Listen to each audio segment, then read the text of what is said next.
Hello and welcome back to Celestial Astrology. I'm Sonia. Thank you for joining me today to take this look at the full moon in Scorpio, happening on the 24th of April. The last two lunations we've had have been eclipses. We've had a lunar eclipse in Libra and a solar eclipse in Aries, both cardinal signs. And now this full moon in Scorpio is bringing us a fixed sign, and that's closing out this eclipse cycle that we've been in. Usually the eclipse energy stays with us until the following lunation.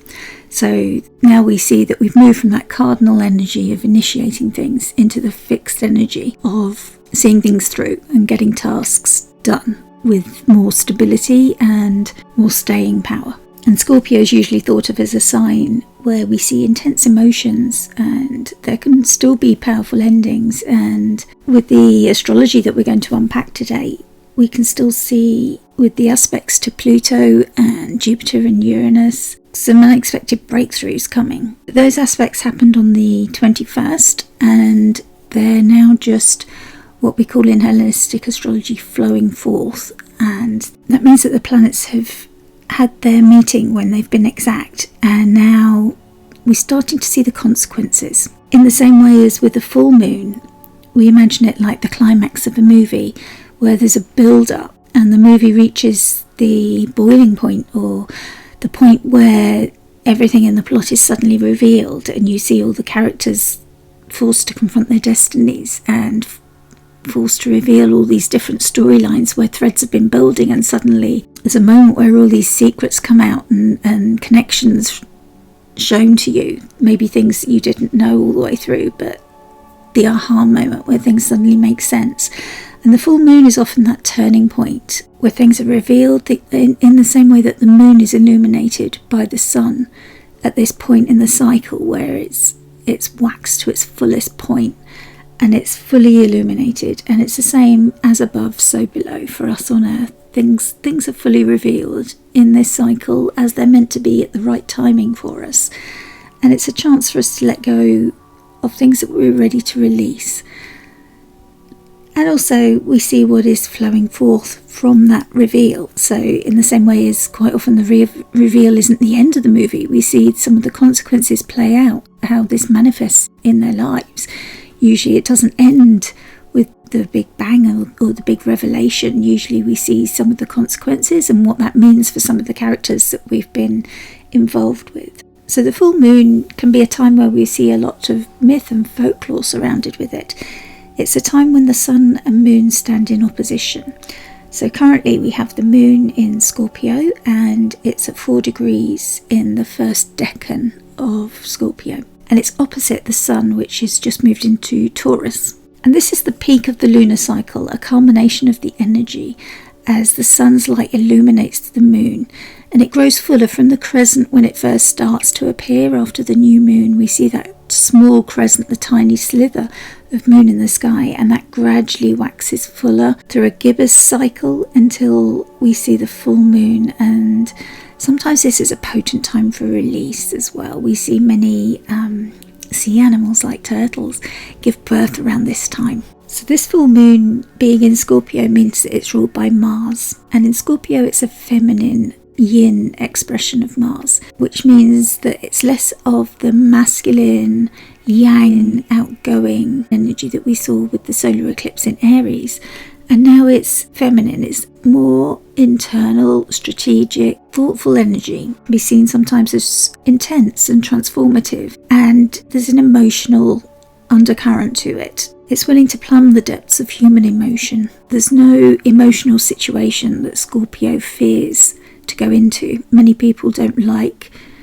to face others' emotions or may run from it, but someone with Scorpio placements isn't scared to go there, or in fact can often welcome going into these darker places. So we can expect at this time some serious emotional processing, or some emotions come up for us that might have been hidden before that are asking to be processed. And if that happens for you, it's a good time to deal with them.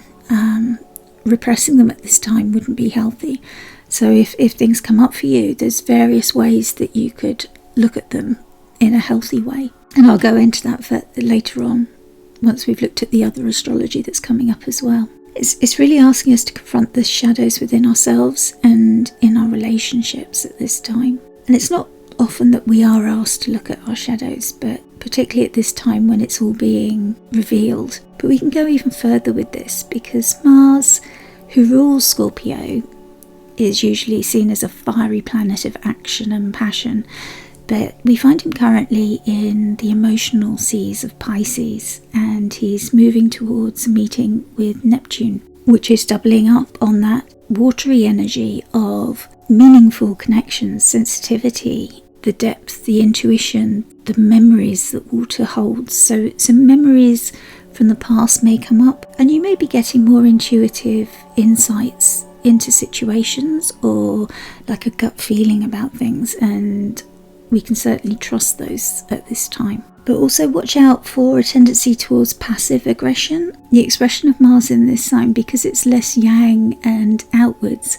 can sometimes be inner and withheld somewhat. So sometimes that can manifest in a passive aggressive way, and especially with Mars being in Pisces at the moment, these Piscean emotions sometimes can lack a container and can start to feel overwhelming. So with the other things that are going on at the moment, we also see the Sun is co-present with the Jupiter and Uranus conjunction.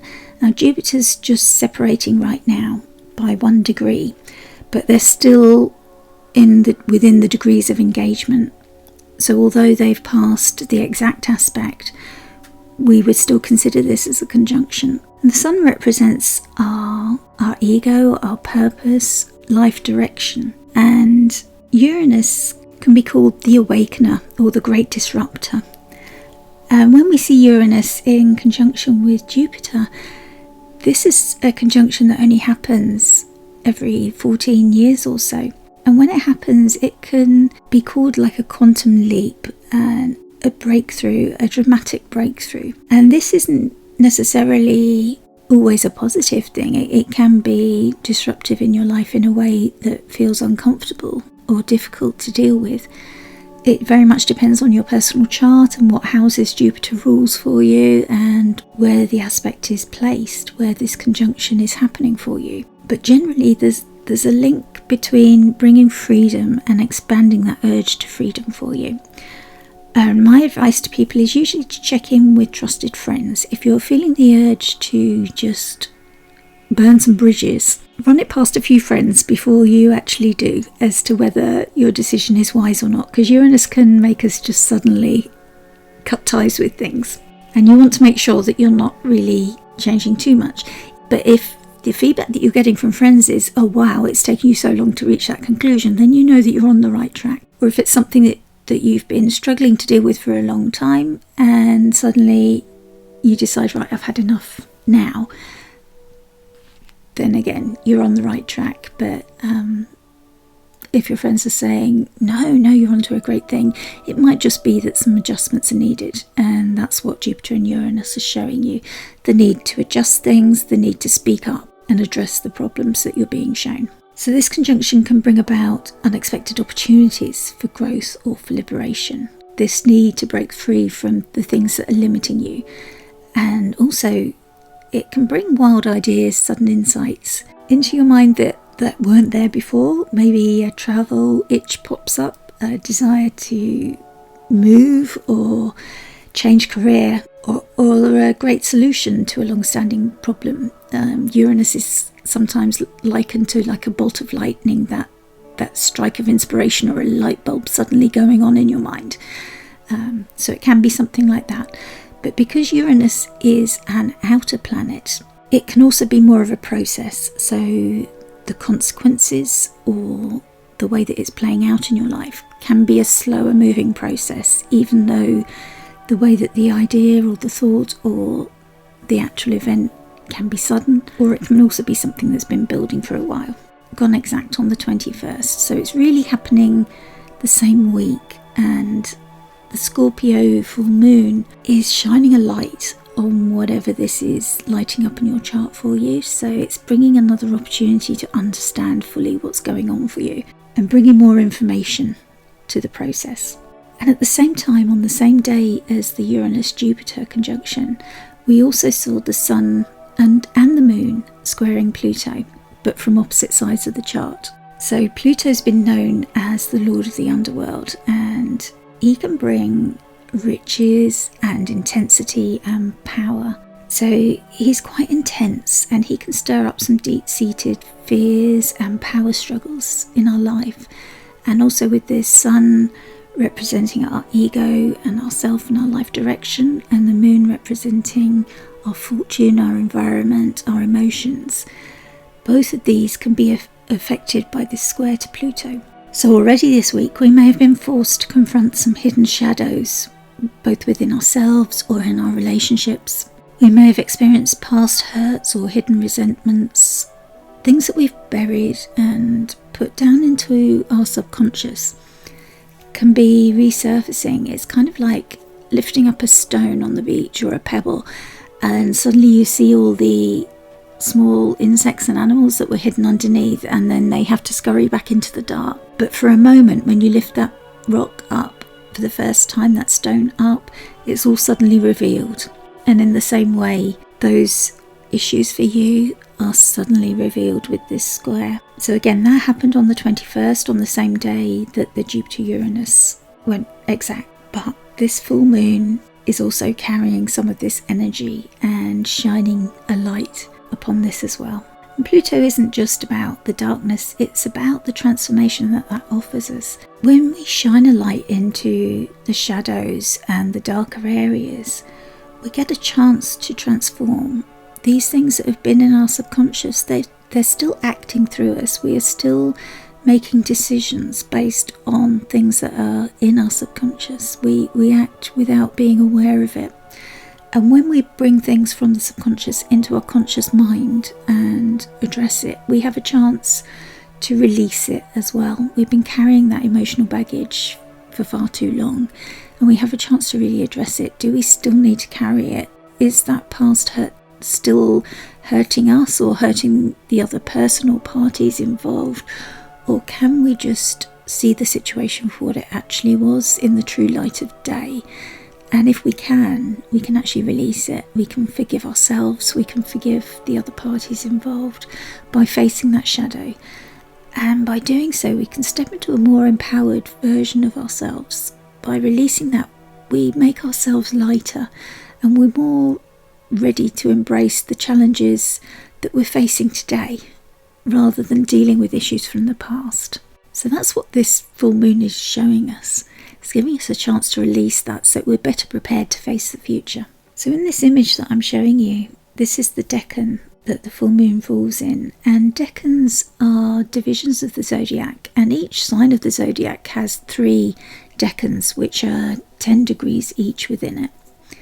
And the decans predate our division of the zodiac. We divide the zodiac into 12 signs, but the decans were around even before our 12 divisions. And each decan carries myth and images that have lasted the test of time. Their stories have been carried down. And this particular decan, the first decan of Scorpio, I'm showing you an image from the Wild Way Oracle deck by Nicolann Art, and I'll put her details in the description. And she's titled this decan Intensity, and she's showing the seal with a spear. And that's because this decan is ruled by a dual Mars. We have different systems of deciding who rules where, but when it's the same planet in both systems, in Hellenistic astrology we often use the Chaldean system, which says that the ruler is Mars, but in Eastern traditions they often use the triplicity system, which also has Mars as the ruler. So when these planets double up, we see a focus on that martial energy. Mars is the warrior planet of passion, courage, determination. So when we see that, we can see how this intensity comes about.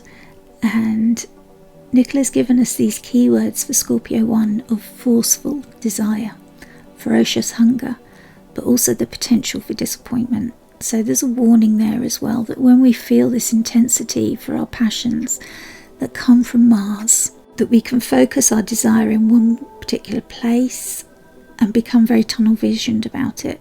And when we feel that really focused hunger on something, then there is that potential for disappointment if we want something too hard. So it's important to take that warning as well, of channel that intensity by all means. Use that courage and passion that Mars brings to go for your goals, and to use that to deal with these passions and these shadows that might be coming up as well, to step into your power at this time. But also be aware of that potential to be tunnel visioned, and be aware that it can be helpful to make sure that your goals are realistic, especially with the disruption that Uranus is bringing at this time. So that's the reason why I've decided to include some tips for navigating this energy. And of course, my first tip is to listen to my Astro Mindfulness exercise, which I'm also publishing at the same time. The Astro Mindfulness helps you align with the energy and identify the challenges that are coming up, but also to see the gifts that this energy, this time of the full moon, is offering you. So it helps you to see how you can work with it more deeply. The other thing you can do, if that works for you, is journaling. It helps to grab your pen and just make some notes and really look at what's bubbling up for you, what truths are coming up to be revealed, what emotions are surfacing for you at this time that you don't normally identify or feel. Pay attention to them, because they're there to tell you something. And also maybe keep a dream diary, because that's also, maybe your dreams are getting more intense as well. That intensity could be coming through in your dreams, in your subconscious, rather than in your waking life. So that's important as well. And maybe also in some kind of ritual. Scorpio can be a ritualistic sign, so you might want to create a ritual, and that can be something very simple, lighting a candle and sometimes setting an intention, or just carrying a crystal with you.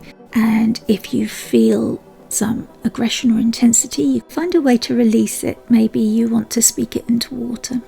That would be a good way to release it. Just speak it and release it, or go out and speak to the moon.